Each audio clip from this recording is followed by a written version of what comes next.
புதுசு புதுசா அரசுக்கு வந்த ரஞ்சானம் குஞ்சானம் பேசுற டிக்டாக்ல பேசலாம் கேள்விப்பட்டு அவங்க இஷ்டத்துக்கு ஓட்டு போட்டோம். இன்னைக்கு நெகிழ்ச்சி நமக்கு அரசு ஆட்சி உறுப்பினர் இல்ல, அரசாங்கத்துல நம்ம பிரதிநிதி இல்ல. இந்திய சமுதாய பிரச்சனை இந்த மாநிலத்துல கல்வி பிரச்சனை இருக்கு, நில பிரச்சனை இருக்கு. வணக்கம். முதல்ல நிகழ்ச்சி வாழ் இந்தியர்களுக்கு வந்து ஒரு நன்றியும் வாழ்த்துக்களும். கடந்த சனிக்கிழமை நடந்த மாநில தேர்தலில் வந்து பெரும்பான்மையான இந்தியர்கள் வந்து பக்கத்தான ஆதரித்து வாக்களிச்சிருக்கீங்க, அதுக்கு மிகப்பெரிய நன்றி. அப்புறம் வந்து நம்ம இப்ப கதைக்குள்ள வருவோமே. நீங்க பாத்தீங்கன்னா நேத்து நான் வந்து இன்னைக்கு காலையில தத்துவஸ்ரீ சரவணன் இருக்கார்ல, மாய்கா துணைத் தலைவர், அவர் ஒரு செய்தியில அவரை பார்த்தேன்.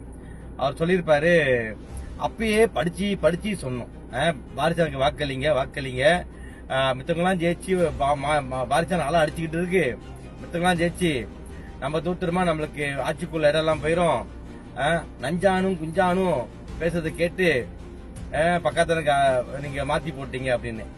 அதாவது தத்துவஸ்ரீ சரவன்ட்டு ஒரு கேள்வி இருக்கு எனக்கு. என்னன்னா, இப்ப வந்து ஜொஹோர்ல வந்து 4 மாய்கா வேட்பாளர்கள் ஜெயிச்சோன்னே மாய்கா கம்பேக், எம்ஐசி கம்பேக், நீங்க இந்தியர்கள் வாக்கு வந்து மாய்காக்கு வந்துருச்சு அப்படின்னு சொன்னீங்க. ஆனா இப்ப வந்து வாக்கு கொஞ்சம் குறைஞ்சோன்னே, அதாவது இந்தியர்கள் வாக்கு அந்த அளவுக்கு இல்ல, வாக்கு வந்து பக்கத்தார கொண்டோன்னே நீங்க வந்து மக்களை ஏசுறீங்க தானே. படிச்சு சொன்னோம், நஞ்சானும் குஞ்சானும் பேசுற கேட்டு இந்த மாதிரி பண்ணிட்டீங்க அப்படின்னு. தத்துவஸ்ரீ சரவணன் அவர்களே, இப்ப என்னன்னா ஒரு கேள்வி. இப்ப வந்து ரெண்டு பேர் நின்னாங்க மாய்கா வேட்பாளரு. இவங்க 2 பேரும் ஜெயிச்சிருந்தாக்கா ஆட்சிக்குள்ள கண்டிப்பா இடம் கிடைச்சிருக்குமா? உங்களால உறுதிப்படுத்த முடியுமா? ஏன்னா பஹாங்ல இருக்குல்ல, பஹாங் மாநிலத்துல ஒரு தமிழால் ஜெயிச்சாரு சபாயில மாய்காக்காரு. கடந்த 20 வருஷமா மாய்கா அங்க வந்து ஆட்சிக்குள்ள இந்தியர்கள் இல்ல. அதை நீங்க போய் கேட்க வேண்டியதானே. நீங்க தான் அரசியல் ஜாம்பவான் ஆச்சே. இப்ப நாங்கெல்லாம் நஞ்சான குஞ்சானாவே இருந்துட்டு போறோம், நீங்க அரசியல் பலசாலி பயில்வான், அதை கேட்க வேண்டியதானே. இப்ப மடானி அரசாங்கம், மத்திய அரசாங்கத்துல வந்து நீங்க ஜெயிச்சிங்க தானே, இதுல உங்க தொகுதியில நீங்க ஜெயிச்சிங்க தானே. அப்ப நீங்க வந்து பாரதிய கேட்டிருக்கலாமே, ஜெயிட்டா மீட்ட கேட்டிருக்கலாமே. நீங்க ஏன் வந்து எங்களுக்கு மாய்காக்கு ஒரு அமைச்சர் பதவி கொடுங்க நீங்க அங்க கேட்கணும். ஆனா நீங்க திருப்பி விட்டு அனுவார் கொடுக்கலான்னு.